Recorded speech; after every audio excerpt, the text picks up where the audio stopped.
Hey, what's up, guys? As musicians, as creators, as guitar players, there's a lot of conversation about technique. Now, I want to just highlight the idea that technique is here to serve the concepts and the ideas. So if I'm imagining the sound in my mind, I want to be able to pull it into reality, pull it into guitar. It can be a chord, it can be a sound, it can be a scale, it can be just like a line, whatever it is. The point is that the technique allows us to create music in reality. And you know, I realize that there are sort of like a few points, and I'm going to talk about seven points that we as guitar players oftentimes kind of hurt ourselves and not allowing ourselves actually to be as best as we can. And it's really easy habits to change, very, very simple. And I'll just go over it. Let's dive in. Variables. This is super important, but super easy to do. So when we're playing, when we're doing any action with guitar, and actually in life as well, we are basically dealing with a lot of information. There are a lot of variables. So if I'm just trying to play this scale, just as simple as that, I actually need to have my finger here holding this plectrum, this pick, and hitting the string in a certain velocity, while this other finger, there's a lot of information if we just come to think about it. So my point here is just reduce the amount of variables. And what I'm suggesting here is like the simple stuff that we can control. So for example, if you use a strap, use the same height. If you're using a pick, again, you can change picks and it's totally fine. But I'm just saying, like, once you find something that kind of works, I really like the consistency because I can kind of imagine where the strings are. So I'm trying to teach my body, my system, where things are on this micro level. And of course, it's a process, but the less variables we have, the more comfortable I feel we can get. It's sort of like guitar is this moving object. So I feel like, the more I know where things are, I can close my eyes and be like, okay, this is where C is, and this is where the pick is on the string, etc., etc. All these little things help the system learn the information better. So all I'm suggesting here is just reduce the amount of variables that you have control over. CPU power. We just played this tour in Mexico and Europe, and we had a chance to play some and do some workshops in clinics in universities. And I gave some of the students this exercise, a very simple exercise, actually playing one note in time with a metronome. Well, the exercise itself doesn't really matter. What matters is they thought the exercise is kind of simple and easy, so they didn't really pay attention. So they messed it up the first time. They just didn't do it really well. And I was like, hey, it's not really, you're not playing this note accurately. And they're like, They did it again. It was a little better, but I was like, listen, you need to really focus. Or I didn't say focus, I just like, let's pay attention. That's I think what I said. And then the third time, which was maybe 45 seconds between the first and the third time of the exercise, a lot of them did it way better. I was trying to think what happened between the first and third time, and I realized it's just CPU power. A lot of people, when they practice and when they're working on technique or simple elements that are like, okay, it's just I'm playing a scale, I want to get faster, they're not actually using this full CPU power. So, this is this kind of point that is hard to do, but your intention and your sort of devotion, if you will, of trying to make it happen, you're putting yourself in the room and saying like, okay, I'm gonna really focus and try to nail it to the best of my ability, trying to be present when I'm practicing. All these kind of little things actually make a huge difference. So I know we're talking about technique, I know we're talking about how to get better with these elements, and I'm suggesting again, just paying attention and utilizing your full CPU power is something you want to strive at all times. And it's a lot of it is just a decision that you're making. You're saying to yourself, I'm just gonna do that. I'm gonna focus, I'm gonna nail this. If you're feeling out this video and want to make sure I can make more of these videos, please consider supporting on Patreon. It will help a lot. Thank you. Technique is music. Don't think about scales and arpeggio as this technical quote-unquote thing. I mean, I understand the lingo of like, okay, I'm just working on my technique, I'm working on scales, but man, scales are a beautiful melody. This idea, it's a beautiful sound, and it doesn't need to be just boring to like say like, okay, I'm just playing a scale brainlessly and watching TV. No, don't think about technique as technique. Break this concept in us and a lot of guitar players that you need to like shed these scales and and arpeggios and then and only then you make music.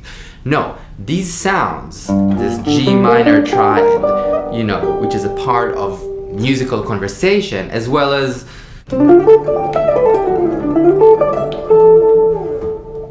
all these ideas are not technique, they're music, but I'm working on specific small fragments of that. And I know we call it technique, I understand. You say, okay, I need to get better, I need to get faster. That's cool, but don't think about it as technical. Think about it as fragments of music and see the beauty. Listen to the colors. Really try to get excited emotionally, and it will be faster to tag the information. Break it down to simple, clear fragments. Let's say there's a line that goes like this.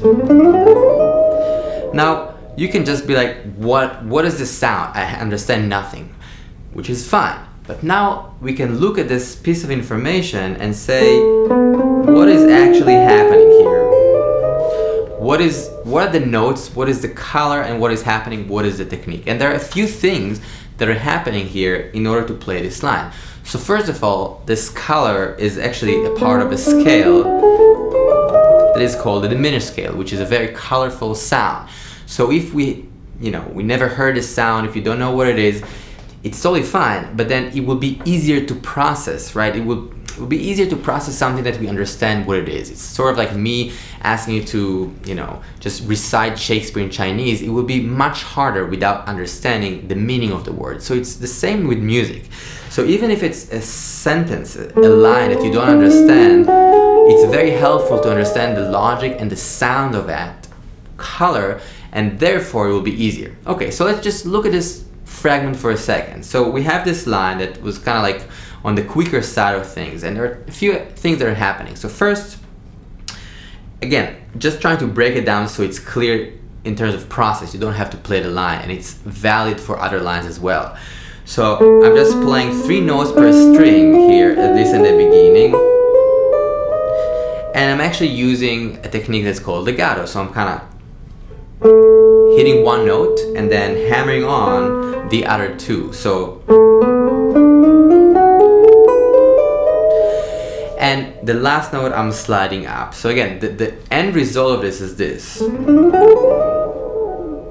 What we want to break down here, and it might take us a few days, a few weeks, it's totally fine, is the techniques that are involved, right? So a lot of times we're trying to understand and play something, and it could be a line, it could be a chord, it could be a chord progression, it could be anything that is, you're dealing with that is not comfortable yet.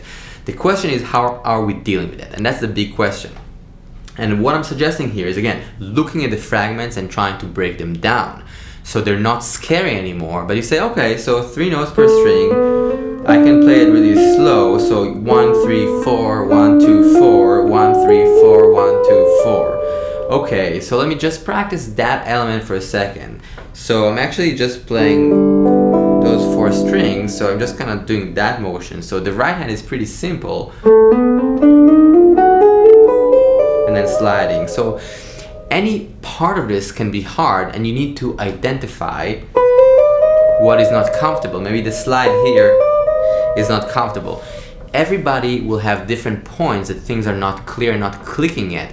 Our mission, and one of the harder things as musicians, as guitar players, as creators, I would say, is to try and have a realistic assessment, if you will, of what is cool, what is happening well, and what is not clear, and what needs to be fixed, and how can we break it down into small fragments. How can we take this idea that is like scary and say like, okay, so basically, he's playing this one note on each string and then hammering on. Okay, so maybe I need to spend a few weeks understanding hammer on and pull off. That's cool, but this is doable. It's moving things from, unclear, magical, what just happened, into like, okay, I can work on this and it's clear. And I know this is, again, theoretical, but for me, these realizations helped a lot in the process of trying to get better with technique. Technique in the sense of sometimes it's just playing faster, more clean, and sometimes you just, again, trying to understand what's in my mind and trying to bring it to the music, trying to create it in reality.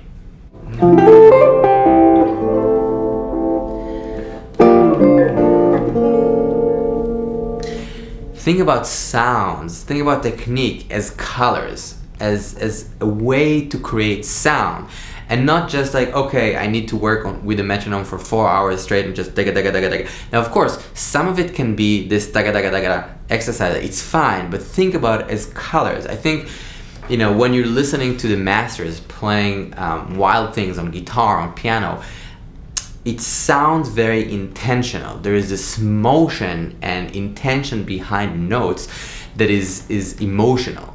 I'm saying that in this kind of way because even when we're playing and just want to play this shape of like, I don't know, it's going to be easier and more meaningful if we feel the colors. So that means that when you're playing your, you know, C major or whatever exercise that you're working on, instead of just saying like, oh, it needs to be clean, it needs to be clean. No, you want to feel the colors. You want to feel this and feel how the colors keep changing and moving instead of just thinking about your fingers as they need to move faster. Imagine this color changing, and I think that's a helpful way for me to practice technique. One of the biggest mistakes guitar players and musicians tend to do is not pay attention to time and rhythm. Now, it's a lifelong journey, but we need to want to take part in that process, and I really suggest thinking about it seriously. And the reason I'm saying it is because like some people will come to me and be like, oh yeah, I'm practicing, you know, A minor pentatonic, and I'm like, okay, show me what's up, and they kind of play it, and I see a lot of inconsistencies. And then one of the questions I'll ask is like, okay, can you hear the subdivision? Can you play chord notes, 8 notes, triplets? Are you practicing this with a click, with a groove? And they're like, oh no, I'm just kind of playing it. Now, it's totally okay to not always use the metronome, but you want to be clear about the relationship between the pulse and what you're playing, even if you're not playing with the metronome. So I'm, again, strongly suggesting to all of us that are, you know, excited about progressing and expanding our freedom with technique and guitar, to pay attention to time and rhythm. So just use a metronome or a groove like so. I can play whatever it is that I'm working on into this kind of pulse. So feeling this pulse, and even if just A minor pentatonic,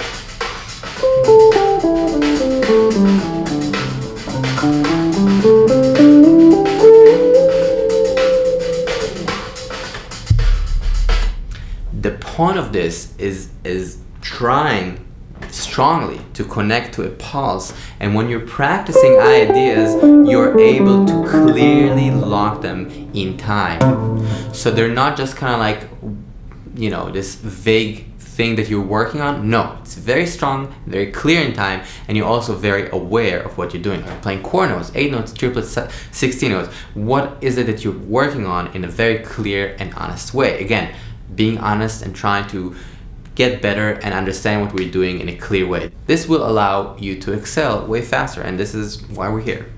Take a scale and understand the meaning of it. What I mean by that is, let's say I have a technical exercise or color sound that I'm working on, which is this. Right, so all I'm doing is play C major triad with this sort of like half step behind it. That is the sound, and that is the, again, technical exercise, or again, the color that we're dealing with. It's really cool to understand and being able to do it, but what's even cooler is understanding the meaning of that and being able to be flexible. So if I'm saying I can do this, maybe I can do, so just kind of 2 chromatics. And it doesn't really matter what I'm doing, if it's 1 chromatic, 2 chromatic, above, behind it all. The point that is really important for us as creators, as improvisers, I think, is to be flexible. I want to be able to say, again, for example, now I just took the same idea, just flipped from the end of this, from top to bottom, from this C and going to this C. and slightly different variation. Now, I don't know if I exactly practiced this line ever, but the point is I was just trying to use this idea of chromaticism and being flexible with the pattern. Again, this takes time, but instead of just being able to execute the line as is, copy paste every time, you want to grab the inner information from it. And lastly, and probably very, very important point, is take your time. Working on music, on guitar, on being an artist, being a creator is a process. So if you are interested in having better technique in order to create, in order to say what it is on your heart, in your minds, and in your ears, it's great. Do it. But please remember, it's a process, and it takes time and intention, and sometimes it's easier and sometimes it's harder. And you being here and wanting to do that is a great start.